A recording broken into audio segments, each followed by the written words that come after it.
Doctor Who has well and truly returned after sort of a year hiatus back in 2019. It's back for its first full series since Series 11, a series which was obviously very divisive.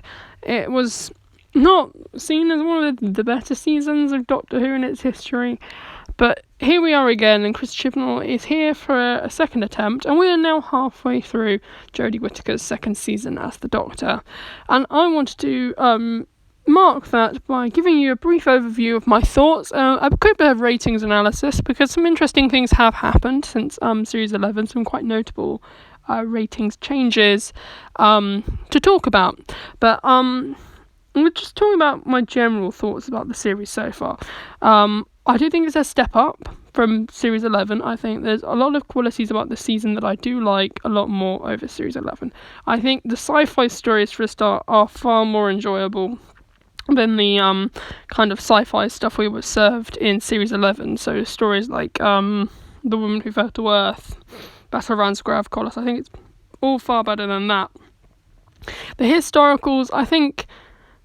we've only really had one. We've had Spyfall Part 2, which is kind of a historical, but Nikola Tesla's Night of Terror, I think the historical we've had so far, the true historical, we'll get to obviously later in the ranking, is very good still, but it's probably on par with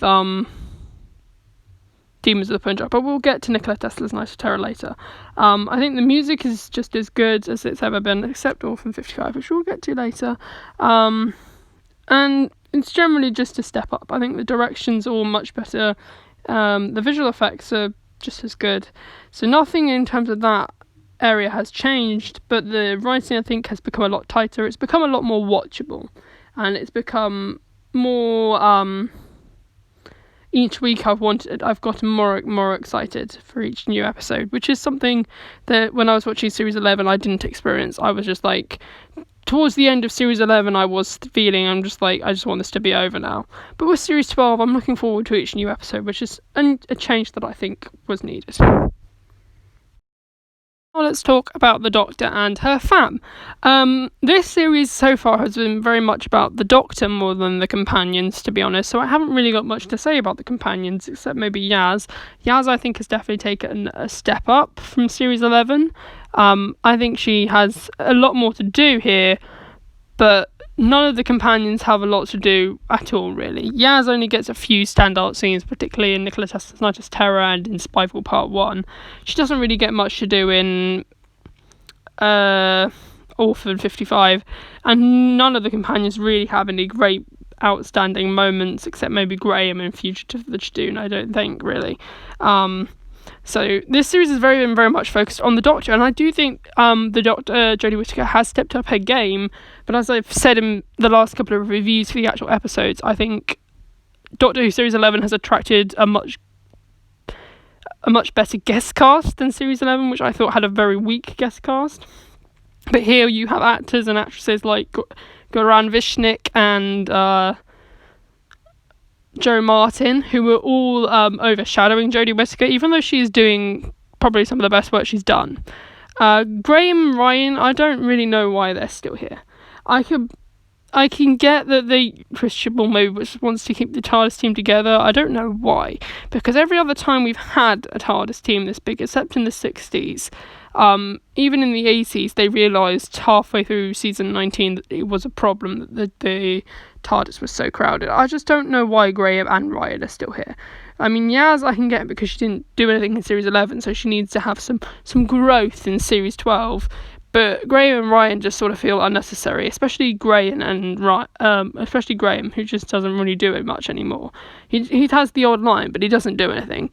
Ryan occasionally helps out, and he has some moments with some characters. He's had a couple of love interests this season. I don't know if that's to distract us from the possibility of him and Yaz being a thing. A lot of people want Yaz and the Doctor to be a thing. I'm not sure how I feel about romantic interests in the TARDIS. I don't think it's really ever worked particularly well.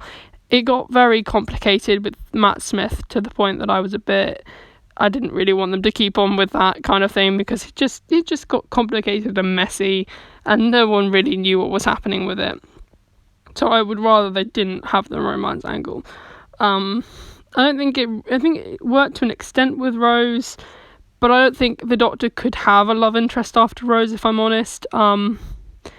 It just wouldn't sit well with me, because I don't think the Doctor would go for someone that wasn't Rose at this point, because I think he had just such strong feelings for Rose. And I think he realised during Series 2 that if he was ever to be in a relationship like he was with Rose, he would have to sit and watch them wither and die. So I think we've seen the Doctor, from Series 3 we saw it, particularly Series 4 when the Doctor says, I just want a mate. I don't think the Doctor's interested in a romantic relationship anymore. I think Real Song was a mistake. I think Amy Pond was a mistake to do that all after David Tennant had such growth. So I think the idea of keeping romance at the TARDIS is probably for the best. And something that I would probably... because it didn't happen in the classic era, so why would it happen in New Who? It just doesn't make sense to me. But yeah, that's the TARDIS team sort of summarised. We're going to get a breakdown of the episodes, and there's only 5 episodes, so it'll be a quick ranking. Now let's talk about Orphan 55, and it seems like almost every season there seems to be an episode that is classified as being the worst of Doctor Who of all time. Never has that statement been more true for me. I really just did not like Orphan 55. None of it gelled for me, if I'm honest. None of the characters, the companions were probably just... they just weren't doing anything. Jodie Whittaker got that nice scene at the end, which a lot of people have complained has been too preachy. I don't know. I think Doctor Who can do subliminal messages, but to be honest, there wasn't really enough messaging about climate change in that episode for you to really notice. So it only became about climate change in the last 5 minutes or so. So really, if you wanted to drag that home, you will have needed that scene, and I think that scene works for me. Let's talk about the ratings for this episode. There's some interesting ratings to talk about here, because the series ratings for Series 12 have gone down quite a bit from Series 11, which I think is quite interesting. So, as we can see, the overnight rating for Doctor Who Orphan 55 was 4.19 million. The consolidated figure was 5.38 million, and the appreciation index was 77, I think, there. The ratings have gone down quite significantly. I'm not going to have much to talk about each new figure, because they're all pretty much the same. I mean, you can't really Doctor Who ratings are just a number, because it's more about the money that Doctor Who brings in. If Doctor Who brings in more money than it costs to produce, the BBC will continue to make it. So these numbers are considered quite healthy for 2019. I remember everyone floating around these headlines that Doctor Who's dropped off a massive amount, and it has, but these ratings are healthy for a BBC show in 2019. There isn't many shows that would achieve these kind of ratings in the BBC anymore, or any kind of new show at all. I do stand by my rating of 1 out of 10. I don't think it's a good episode at all. I do think it is probably up there as one of the worst episodes. But that's Orphan 55. Now we're going to move on to my next spot. Now, as of recording, there is no consolidated figure for Fugitive of the Judoon, nor is there an appreciation rating. So the overnight rating was 4.21 million, which actually went up from the previous episode, Nikola Tesla's Night of Terror, which shows that there clearly was some interest after Nikola Tesla's Night of Terror. This is the thing. Fugitive of the Judoon, I don't hate it. I really did enjoy watching it. I think it was the episode out of all of them that I have enjoyed watching the most. It's also the episode that I was the quickest to rewatch. I mean, I rewatched Spyfall the next day, but I also rewatched this one the next day. In fact, I sat down to rewatch this episode just before I started this video, and then it reminded me, oh yeah, I meant to do this video, wasn't I? So I have enjoyed this episode, and I think that if the series pans out the way that it should, and it pans out well, then this series will definitely go up. In terms of my rating of... I moved up 5.5 because I really did want to rewatch it. So that 0.5 that I've added is for rewatchability factor, because I think it does have a high rewatchability factor. There's a lot of great moments here that you'd want to watch over and over again, like the, spoiler alert, Ruth... it's the Doctor sequence, the Captain Jack moments. Here's the thing about Captain Jack. They have categorically confirmed. I wasn't sure if they would bring him back this season. I wasn't sure. They have categorically confirmed, Chris Chibnall has said that Captain Jack will not be coming back this season. He will probably come up, I would say, season 13. I doubt that they'll have it so Captain Jack doesn't meet the 13th Doctor at this point, but he's not coming back this season. We don't know about the Ruth Doctor, but Chris Chibnall has said that she is definitively the Doctor, and has said she's not a parallel version. That doesn't mean she's not an alternate timeline version, though, because here's the thing, it could just be that there's this big event and the Doctor has been split in two, or maybe the timelines are fractured or something, and so the timelines are running in, like, they're just like alternate versions, like different versions of the Doctor, like splintered versions. So that could be it. But I do think this episode is one of the better ones and one of the most exciting ones that for Doctor Who in a while.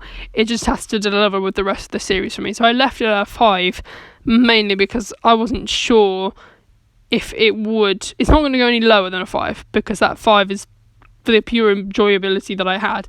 I just don't know if it will be able to sustain itself if future episodes that are built on the storylines that are built in this episode do not work for me.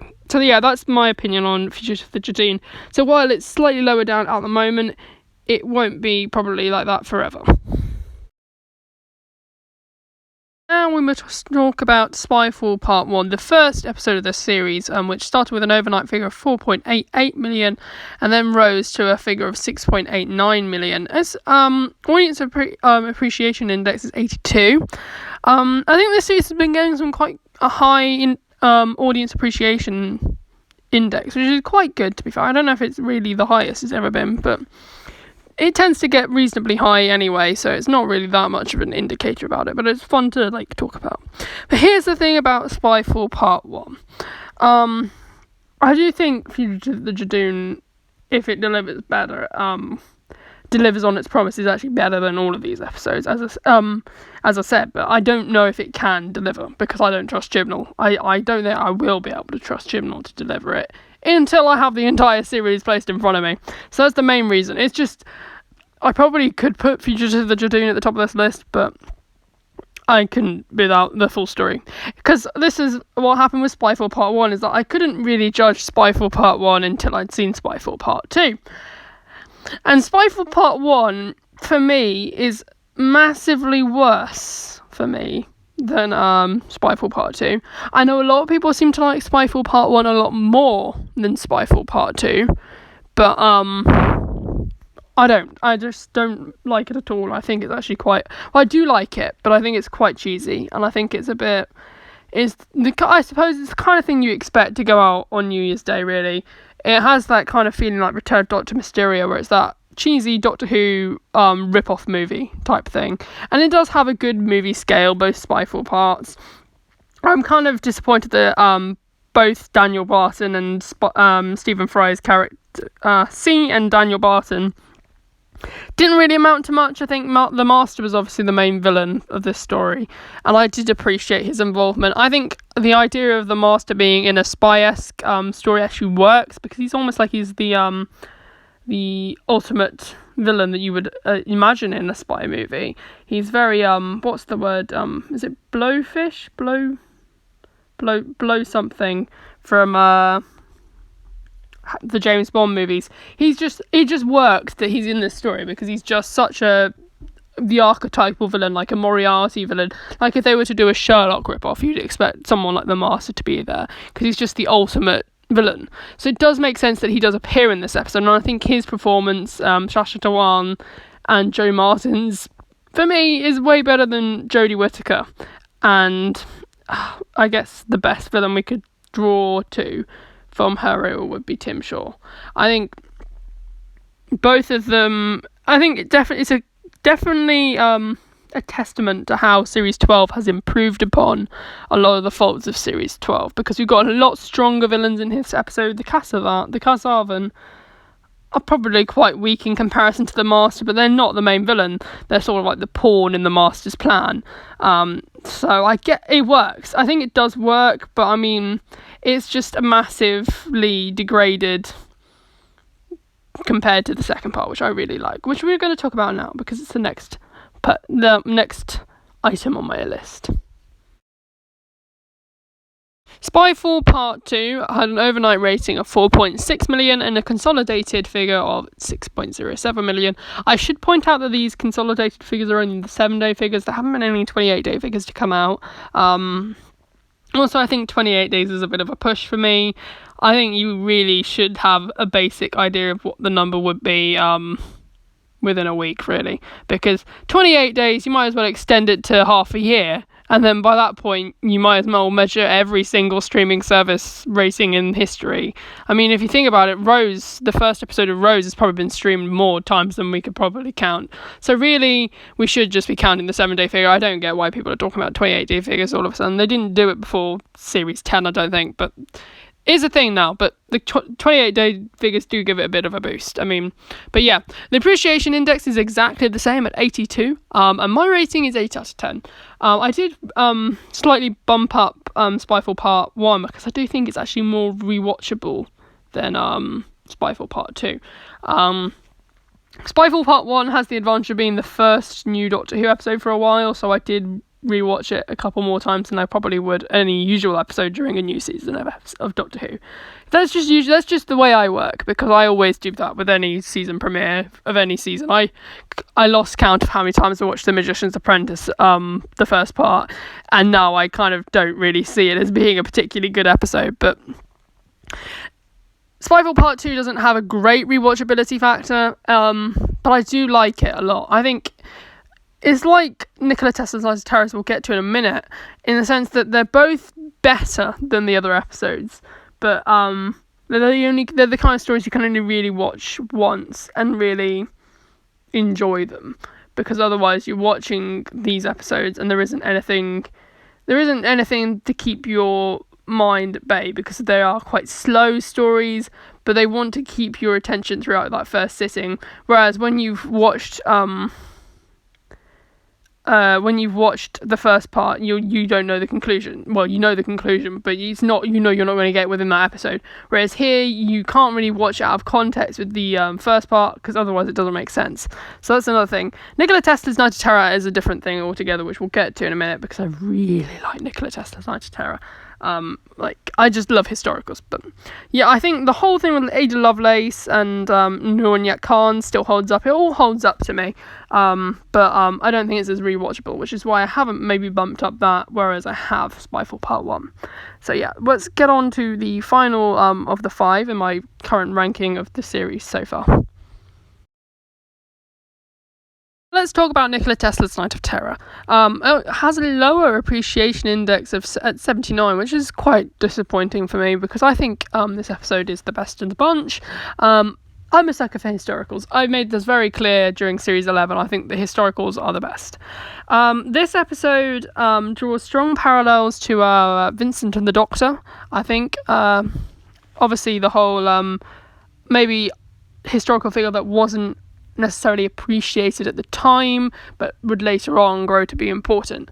I really like this story because it's a historical, and I thought the historicals in Series 11 were obviously some of the best historicals we'd ever had. I think Rosa is probably up there as one of the best.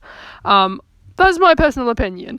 I know a lot of people had a negative opinion towards it, which is I think it's quite sad, because I think it is genuinely one of the better episodes for a few years. This episode had an overnight rating of 4.04 million, but a consolidated figure of 5.2 million. This series is very much performing like Series 10, I would say, which is both a good and bad thing, because Series 10 was probably one of the lowest rated seasons of the new series, I think. But it is having a stronger hold, which I think is interesting. So it could perform like Series 3 in terms of holds, which I think is interesting. Series 3 is currently the most consistent season in terms of week-to-week drop-offs. And that increase from this episode to last night from Fugitive Of The Judoon, where it actually went up, is also a good sign. But back to the actual episode, I think Nikola Tesla's performance is still holding up. I think I rewatched it. I think the alien is a bit jarring in terms of the episode. I know someone pointed out, I think it's Stu Bagful, he just posted a review, he pointed out, if you remove the alien scorpions and just had them fight over the alien orb, wouldn't it make it for a better episode? And I think that probably would, because you'd be able to focus more on the Edison-Nikola Tesla rivalry, which I think is probably an element that this episode could have benefited from. But I still think it's the best out of the bunch, even though it isn't. Maybe there were better ways you could have redeveloped this and had it be a better episode. But I just think it's such a strong episode anyway that you could have many different versions of this story and it would still be good. Whether I think the Nikola Tesla and Edison rivalry was exaggerated enough, which I don't think it was. I think there probably was a slight weakness there, but I haven't moved this up either, because I don't think it is going to move any further. It is a quite slow story, but as I said, it really delivers on the first time you watch it. I really think I felt such a buzz of energy after watching this episode. It was such an emotional roller coaster, much like I don't rewatch Vincent and the Doctor that often. It's a very good episode and one of the best of Doctor Who since it returned, but it's just not one of them you revisit, and that's not a fault of how bad it is. It's just not something it's just not the way the story works in a way. Episodes aren't designed to be rewatched over and over again, really. You might watch them once in a while, but you're not supposed to rewatch them over and over again, which is something that I think a lot of Whovians do, and maybe don't appreciate that it's not designed that way. But let's summarise my final thoughts on this series so far. Talk averages for this season. I like to talk about averages. I think it's one of the best ways to sum up a series and how it's doing, and especially at this point in the season. So if you were to look at my rating percentage for this series, it would come up to about 60%, which I think for me is fair. It's around the same place as Series 11 was in terms of percentage. I think that's mainly brought down because of Orphan 55 having such a low score. It's the lowest score I've ever given to an episode on this channel during my reviews. But if you were to compare that to Rotten Tomatoes, which is another very well-known review site, the critics score is at 83%, which I think is a bit too high, but the audience score is quite low at 16% as of recording of this video. I think both of them are polar opposites of each other, and neither of which I agree with, because Doctor Who at the moment I don't think has had an overwhelmingly splendid episode, like an overwhelmingly amazing episode, probably that will be remembered for years to come, except maybe Rosa, but I still don't think it probably will be remembered for years to come. Especially, I think the fact that it didn't win or get nominated for any awards, I got some kind of special recognition award, but I don't think it's ever going to be properly remembered in the same way that, say, Blink is remembered. And no era of the Chibnall era has managed to do that. And I know a lot of people probably think Fugitive Of The Judoon will be remembered for ages, the episode that brings back the Judoon and the Captain Jack and introduces a new incarnation of the Doctor. But here's the thing. Fugitive Of The Judoon just takes so much from so many episodes that it's not its own episode, really. The overnight average is 4.38 million, and the consolidated average is 5.84 million, and the appreciation index average is 80. 80 makes sense to me. I think that's about in line with the critic score as well. So I mean, it kind of works. The 4.838 million and the 5.84 million. Now here's the thing: Doctor Who is it's not in the greatest condition it was ever been in. And I don't think it probably will be able to achieve such great big ratings, except outside of a season where it's a new Doctor and a new showrunner. I don't think we can really expect the show to make those kind of ratings anymore. And we have to remember that Doctor Who, as a revival show, is 12 years old. Doctor Who, as a general show, is 56, 57 years old. So it is incredible that the show is still producing this many numbers this late in the show's history. I mean, if you look at so many other shows, they drop off like after 3 or so seasons. Like it's not like normal to have these kind of high ratings and still have to be a high profile show in the eyes of the British public in 50 years on. It's really quite incredible, to be honest. And I know people are talking about ratings if they're only at the end of the world, but as long as Doctor Who keeps on producing good episodes and gets a decent viewership and doesn't crash and burn, I don't think it's crashing and burning, then I think we should be satisfied. Whether I think we'll see a big budget increase in the next few years, in the same way we had a big budget increase from Series 10 to Series 11, I don't think it's going to happen now, because I don't think the show will be able to be that big of an attention brand like it was in the 2000s. I don't think it's ever going to get to that again. I I don't think we'll ever have a 70s or a 2000s type mania era of the Doctor Who show in the end. To be honest, if I was to put it bluntly, I do think this is the show starting to wind down. There has been a serious lack of original ideas in series 12 so far, I think. They're all good episodes, I think. I think I've found enjoyment in every single one, but none of them are original. And I think that's where Doctor Who's going to falter, is that people are not going to start tuning out because none of the stories are particularly original. Spyfall takes heavy influence from the RTD era, particularly series 3, as I kept on mentioning. They stole 3 elements from series 3 so far in this season.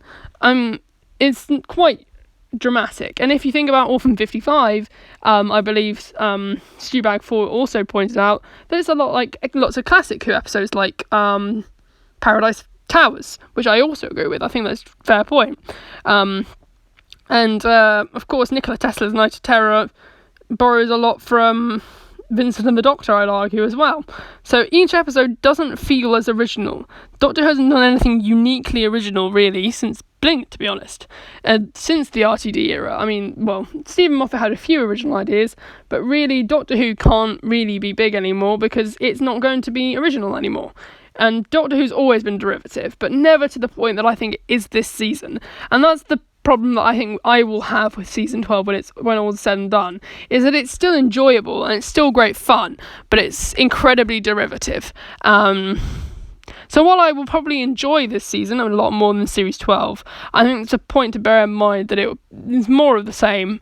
And Chris Chibnall, for all the fact that I hate series 11, well, I don't really hate it, but at least it was somewhat original. A lot of it was maybe playing safe and maybe not taking enough risks, but it was all original. I think the idea of having new villains was a good idea. Here, he's just bringing back more and more villains and bringing back familiar concepts. Like the Skithra are a lot like the Krillitanes, stealing all that technology and stuff. It's just, I kind of want a bit of a mix. I think Chris Chibnall has thought, oh, nobody wants original monsters or original concepts, and thought, oh, I know what we'll do. We'll just have a complete series of Doctor Who similar elements. I think Praxeus does look original, looks more original, so I'm looking forward to that, which is the next episode. But I just don't know why there is so much of the old Who coming back. I mean, I think the new elements that he introduced were the better parts of Series 11. I just don't think they were executed particularly well. But yeah, that's my thoughts on Series 12 halfway through the season. There's still 5 more episodes to go. Praxeus looks interesting in next, which will be on BBC One at 7:10 tomorrow. 10 past 7 on BBC One next Sunday. Sorry, I keep on saying Saturday. It's really annoying. On BBC One. I'll let you know my thoughts as soon as that episode airs, and I hope you've enjoyed this video. If you did, please leave a like down below or a comment. Oh no, you can't do that, sorry. Or subscribe down below, and thanks for watching.